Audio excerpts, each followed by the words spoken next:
Halo semuanya, selamat datang di channel saya.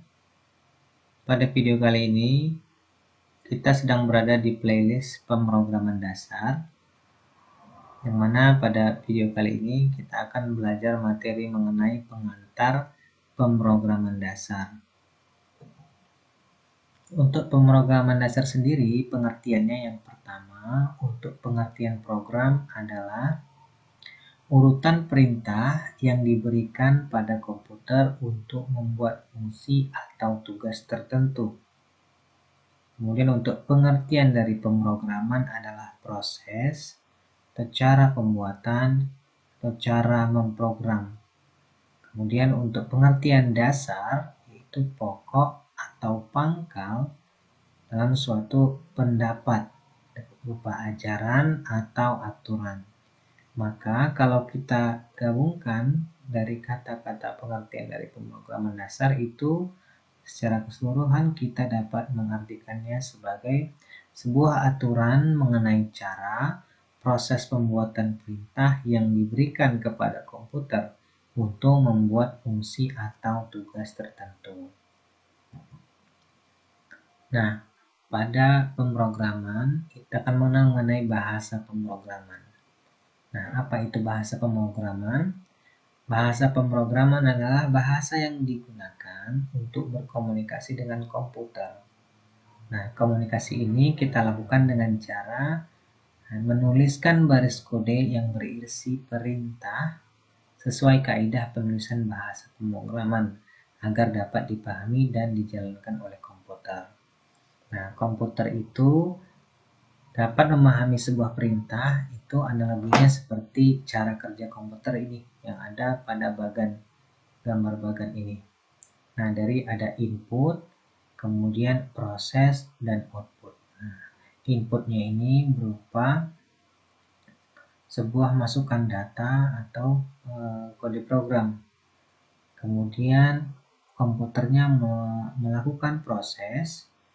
Selanjutnya, komputer akan merespon memberikan output atau keluaran hasil dari proses yang telah dilakukan oleh komputer.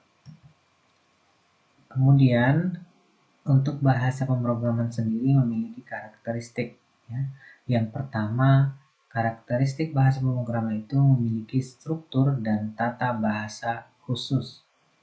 Kemudian, bahasa pemrograman itu memiliki interrupt library untuk menerjemahkan perintah program. Selanjutnya, untuk karakteristik bahasa pemrograman itu memiliki interpreter atau compiler untuk menerjemahkan baris kode program. Nah, itu merupakan karakteristik dari bahasa pemrograman. Selain itu, bahasa pemrograman juga memiliki kategori penggunaan.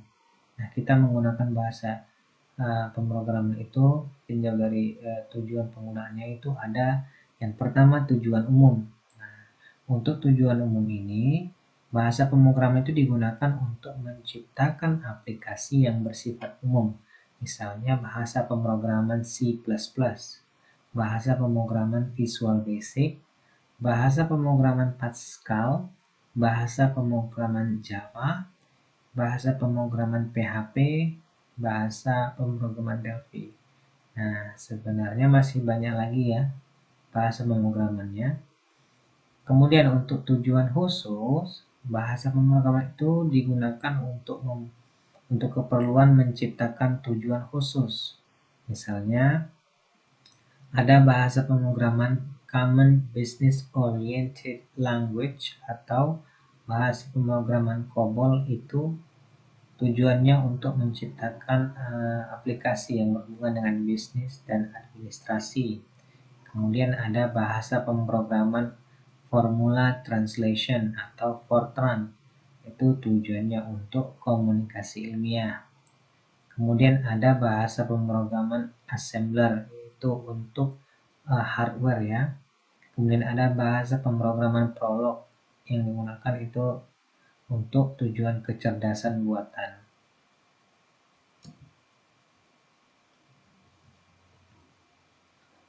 Pada bahasa pemrograman itu memiliki tingkatan. Yang pertama ada bahasa pemrograman tingkat rendah atau disebut juga dengan low level language. Maksudnya bahasa pemrograman tingkat rendah ini adalah bahasa pemrograman yang hanya dimengerti mesin komputer ya, berupa bilangan biner 0 dan 1 atau on off, misalnya bahasa assembler. Bahasa assembler itu yang ditujukan untuk hardware itu merupakan bahasa pemrograman tingkat rendah atau disebut juga dengan low level language. Nah, untuk low level language atau bahasa pemrograman tingkat rendah ini, cara kerjanya pada CPU atau pada komputer itu, yang pertama, kode bahasa pemrograman itu merupakan kode bahasa mesin. Nah, kemudian langsung diproses oleh CPU, Central Processing Unit dari komputer, kemudian komputernya akan mengeluarkan hasilnya, outputnya. Kemudian bahasa pemrograman tingkat tinggi atau disebut juga dengan high level language.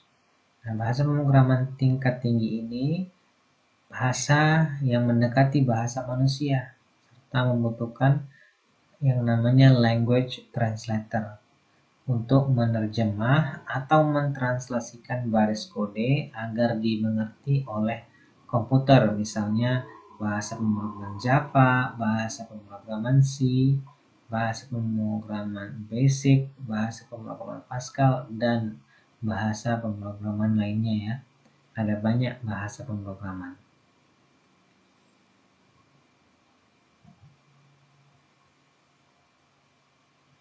Nah, untuk bahasa pemrograman tingkat tinggi atau high level language tadi, itu memiliki language translator ya. Nah, untuk language translator itu ada yang namanya interpreter. Nah, interpreter ini termasuk juga language translator. Nah, jadi fungsinya interpreter ini adalah menerjemahkan baris demi baris kode itu hingga akhir baris program. Kemudian jika terjadi error pada baris tertentu, maka baris sebelumnya tetap dijalankan. Nah, itu dia interpreter. Kemudian language translator yang kedua itu namanya compiler. Nah, compiler itu seperti apa? Nah, compiler itu akan memeriksa kode program sampai tidak ditemukan error. Jika ditemukan error, maka program akan menghentikan prosesnya dan memberitahu letak kesalahan dari baris program. Nah, untuk cara kerja dari language translator ini atau language translator itu ada interpreter dan compiler ini, cara kerjanya seperti ini. Kita membuat kode program. Kemudian language translator baik itu interpreter ataupun compiler mentranslatekan bahasa kode program kita itu ke dalam bahasa mesin. Kemudian bahasa mesin itu yang dapat dimengerti komputer, maka komputer akan memprosesnya di CPU, kemudian akan mengeluarkan hasil output dari kode program yang kita buat. Kemudian pada pemrograman itu kita akan mendengar mengenai algoritma. Nah, apa itu algoritma? Algoritma adalah urutan langkah atau tahapan yang disusun secara logis dan sistematis untuk menyelesaikan suatu masalah untuk menghasilkan suatu output tertentu. Ya. Kemudian dalam pemrograman ini kita akan mengenal mengenai yang namanya kode editor. Nah, apa itu kode editor? Kode editor adalah aplikasi yang digunakan untuk memudahkan seorang membuat program atau programmer ya. Programmer itu adalah orang yang membuat program dalam menuliskan baris kode atau perintah bahasa pemrograman yang sedang dibuat. Nah, contoh dari kode editor ini ada banyak sebenarnya ya. Dan di sini yang kita tuliskan itu ada Visual Studio Code atau Sublime Text dan masih banyak yang lainnya. Nah, kemudian hasil dari pemrograman itu apa sebenarnya? Nah, hasil dari pemrograman atau outputnya itu berupa bisa menjadi sistem operasi atau operating system, bisa menjadi perangkat lunak aplikasi atau software applications, bisa juga menjadi sistem informasi. Ya, itulah tadi pengantar dalam pemrograman dasar. Semoga pembelajaran pada video ini bermanfaat. Sampai jumpa di video selanjutnya.